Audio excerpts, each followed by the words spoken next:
¿vale? En esa primera experiencia no logro morir en paz, me genera una serie de heridas que me duelen mucho y con las que llego ahí arriba. Pues mira, me he muerto sintiéndome traicionada o abandonada, por ejemplo, o incomprendida, ¿vale? Venga, pero voy a volver a bajar y voy a trascender esto. Voy a trascender mi patrón de incomprensión y mi patrón de abandono. Y ahora llego otra vez, no me acuerdo de nada y otra vez empiezan las tortas por todos lados. ¿Qué ocurre? Que no solamente no trasciendo esa herida inicial, sino que cada vez la voy haciendo más profunda. Hasta que llega un momento que ya he venido tantas veces que tengo un heridón que a lo mejor nada más nacer, como en mi caso, se me abre. Y ya empiezo a vivir todo en mi existencia con ese patrón, con esa herida abierta. Por lo tanto no percibo de manera natural, estoy percibiendo ya con una herida, que eso lo voy a explicar ahora. Aquí ya voy a hablar del inconsciente, que es donde está todo. Yo os tengo que decir que soy fan del inconsciente, o sea, me parece una cosa increíble con la que se puede hacer de todo. ¿Por qué? Pues mira, el inconsciente es atemporal, vive en un continuo presente. Le da igual hace 100 años que ahora, hace 3000 años que ahora, ¿vale? Él no tiene tiempo, por lo tanto podemos jugar un montón. Ahora os explicaré cómo. Luego, no distingue entre real o virtual. Para él es lo mismo lo que está pasando realmente que lo que yo creo que está pasando. Eso significa que si logramos recrear una situación, traer la emoción al cuerpo, colocar todo y expresar lo que no se dijo, podemos cambiar el registro. A ver, el inconsciente es como un enorme campo de información con el que mi mente funciona, con el que mi mente opera y con el que mi mente percibe el mundo exterior. Es como un registro, es como mi disco duro. Según lo que yo tengo grabado ahí, voy a percibir la vida de una manera o de otra. Entonces, ¿qué pasa? Que no sabemos qué tenemos grabado ahí. Y como ya os decía antes, podemos tenerlo grabado de nuestra propia vida, del árbol familiar o de más lejos aún. Como no sé qué hay ahí, pues no sé por qué reacciono como reacciono. Hay veces que pasan cosas que aparentemente son súper graves y yo las resuelvo tranquilamente, y hay otras veces que me pasa una tontería y me ahogo en un vaso de agua. ¿Por qué sucede eso? Bueno, pues todo depende de qué registro hay. Es más, no solo tenemos un inconsciente propio, también tenemos un inconsciente familiar y uno colectivo. El inconsciente propio es la suma de todo lo que yo vivo desde que nazco, lo que os decía antes, lo que me han contado en una peli, lo que le pasó a un amigo, lo que me contaron, todo eso va formando el sistema de creencias, ¿vale? La mente recibe un estímulo externo y en cuestión de milésimas de segundos pregunta al inconsciente registros o referencias grabadas con anterioridad para saber cómo reaccionar ante ese hecho. Lo primero, para saber si es peligroso o no, y ahí poder racionalizar la respuesta, pero lo primero es si es peligroso o no. Luego tengo un inconsciente familiar, imaginarlo como una enorme biblioteca en la que todos los miembros de mi familia van a ir guardando aquello que les marcó, que le generó un antes y un después, que les fue un conflicto, todo va a estar ahí y eso opera en nosotros también. Es más, tenemos un inconsciente colectivo, que, por ejemplo, muchos de nosotros compartiremos un inconsciente colectivo pues solo por ser españoles. Imaginaros, si ahora mismo fuera de noche y escucháramos pum, pum, pum, ¿vale? Rápidamente nuestra mente captaría el estímulo, preguntaría al inconsciente, ¿qué pasa? He oído sonidos fuertes en la noche. Seguramente el inconsciente diría, tranquilo, son fuegos artificiales. Vale, entonces ya yo o me asomaría a verlos, o me sentaría tranquila, o pasaría y no los miraría, da igual cómo reaccionaría, pero ya sabría que no es peligroso.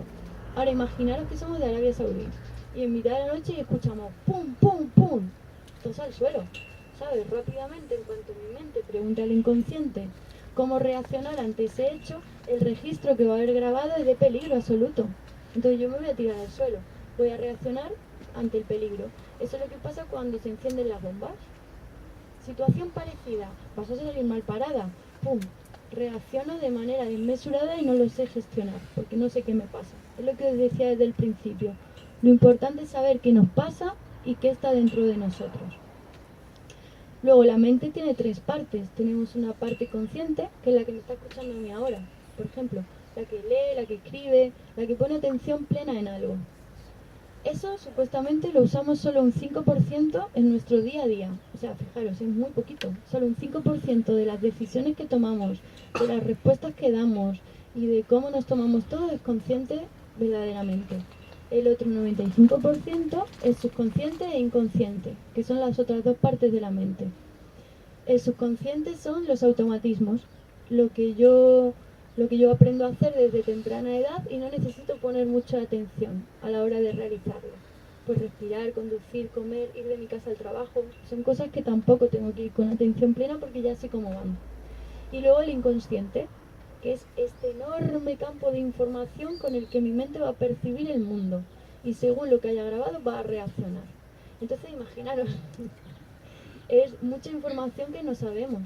Eso nos hace percibir de maneras muy distintas y lo que os decía, ni siquiera entender el sentido de percibir así. Esto me lleva a hablar ya de las creencias que están en nuestro inconsciente. Bueno, voy a poner un ejemplo de cómo se genera un programa que nos puede marcar para siempre. Voy a poner un ejemplo personal mío, que me siento aquí cómoda en intimidad. Bueno, es un ejemplo para que veáis cómo tiramos para adelante y no nos cuestionamos más allá. Yo hasta mis 21 años no comía de nada. No comía ni tomate, ni ensaladas, ni pepino, ni pimiento, ni calabacín, nada verde, ni queso, ni jamón serrano, ni bueno, no comía casi nada, ¿vale? Ya está, pues yo me creía que era así y que no me gustaban las cosas. Y así tiré por 21 años. De pronto, a esa edad, conocí al papá de mi hijo. Y a mí me gustaba que él comía de todo y disfrutaba un montón. Entonces me empezó a dar como una envidia sana. O sea, era como jolín. Y me empecé a cuestionar, pues, ¿por qué yo no comía de nada? Que una cosa que os recomiendo es cambiar el por qué por el para qué. Porque hasta que no lo hice no pude entender nada. No es lo mismo, ¿por qué no como de nada? ¿Por qué me duele aquí siempre? ¿Por qué siempre me pasa lo mismo con mis parejas? ¿Por qué? ¿Por qué? ¿Por qué? No nos damos cuenta y nos quedamos en un papel de víctimas. El papel de víctima no te va a permitir avanzar.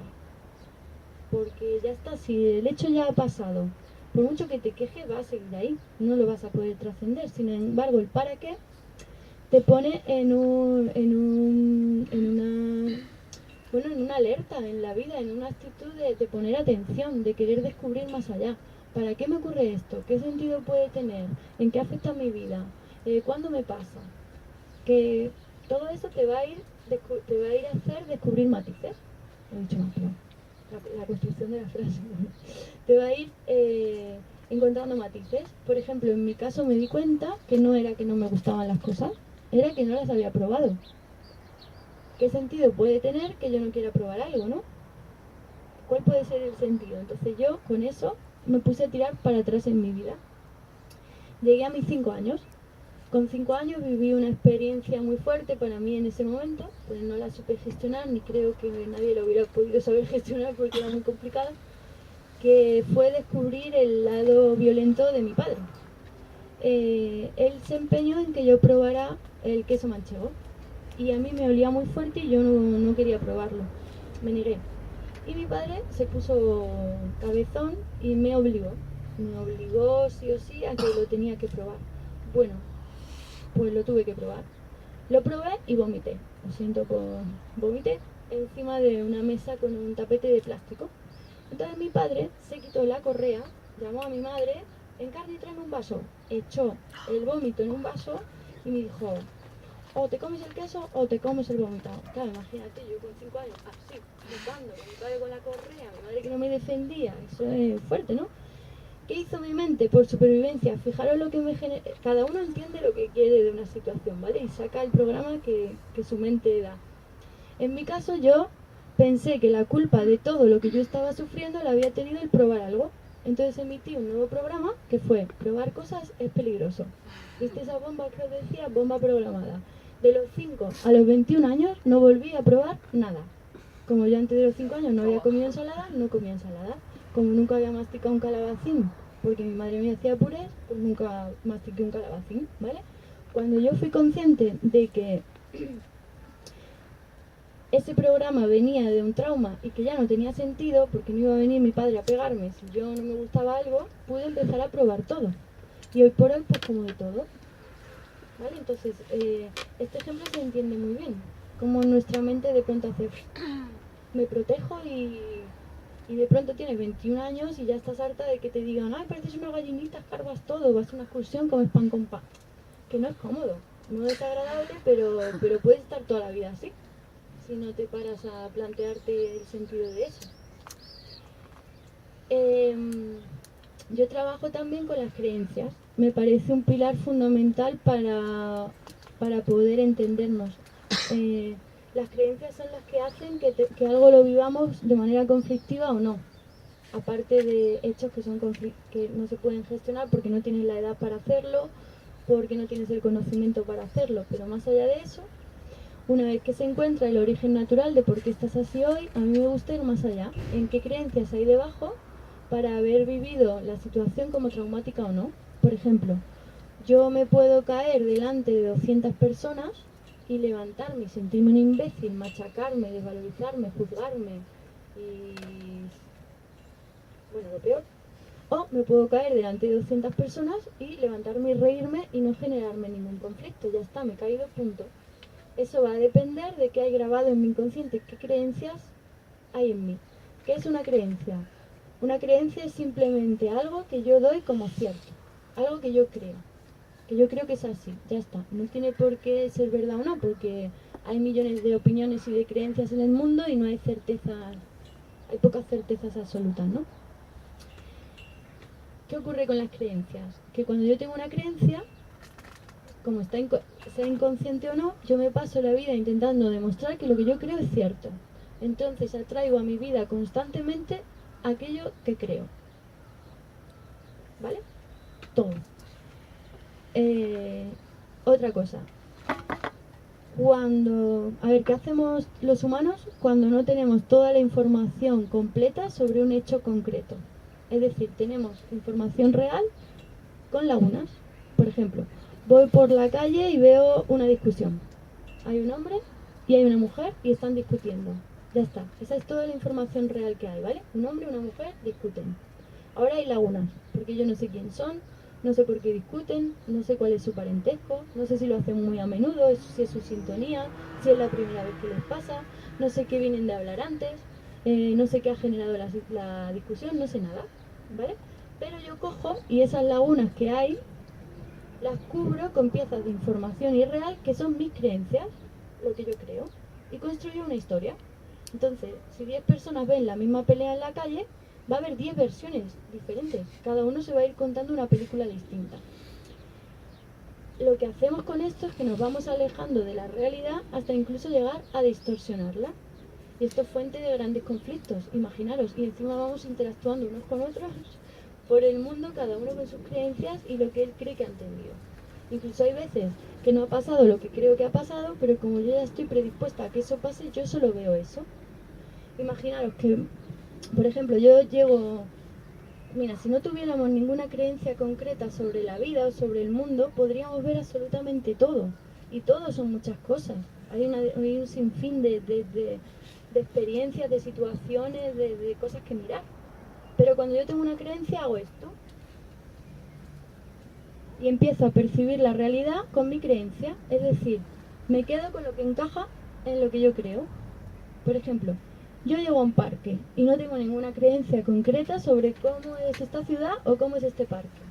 Entonces yo llegaré ahí y veré una ardillita, veré unos pajaritos, veré unos niños jugando, unas embarazadas dando un paseo, unos comiendo pipas, otros fumándose un porrillo, veré unos abuelos jugando a la petanca, unas señoras hablando de sus cosas, veré a lo mejor un tipo robando una cartera. Puedo ver 10.000 cosas. Lo que es el mundo, una variedad impresionante. Pero ahora imaginaros que yo llego al parque con la creencia de que el mundo es un lugar peligroso y la juventud está fatal. Que no te puedes fiar de nadie ni de nada, ¿vale? Y yo llego al parque así, con mi creencia. ¿Qué es lo primero que yo voy a ver cuando llegue al parque? Voy a ver que hay un chaval fumándose un porro y que hay uno robando una cartera. Ya está, me voy a ir del parque corroborando mi creencia. Y este parque está muy mal, la juventud está perdida y el mundo es peligroso, ¿vale? Eso lo hacemos con todo. Buscamos qué encaja en lo que yo creo para seguir creyéndonoslo. El caso es que lo que os decía al principio, una creencia debería ser algo orgánico, algo que yo pueda ir transformando. Hay cosas que me sirvieron con 5 años, pero ahora con 20 no me sirven. Pero sigo con las mismas, o como las personas mayores también que se quedan ancladas en el pasado y siguen operando con eso y los tiempos han cambiado, ni siquiera hay ya ni rojos ni azules, pero siguen sufriendo con eso. Bueno, eso se puede cambiar. Hay que identificar, siempre un conflicto nos va a mostrar qué creencias hay grabadas en nosotros que no nos permiten avanzar, porque no aceptamos, y al no aceptarlas no conseguimos evolucionar ni pasar a otro. Cuando yo trasciendo algo o logro entender que eso ya no me sirve, aunque hasta ahí me sirvió y tenía un sentido, puedo pasar a otra cosa y mi vida comienza a cambiar. Lo que atraigo, lo que experimento, lo que siento, lo que percibo, y ahí comienza la magia de la vida. Entonces, bueno, yo creo que ya os he contado lo más importante. Ahora vamos a hacer como un pequeño resumen. ¿Qué sería? Pues yo os invito a plantearos si realmente sabéis en lo que vibráis, si realmente os gusta al 100% la vida que tenéis, si cambiaríais algo, si os gustaría vivir con menos peso, con menos cargas. Hay cargas, por ejemplo, del árbol que pesan un montón y que no te permiten centrarte en ti.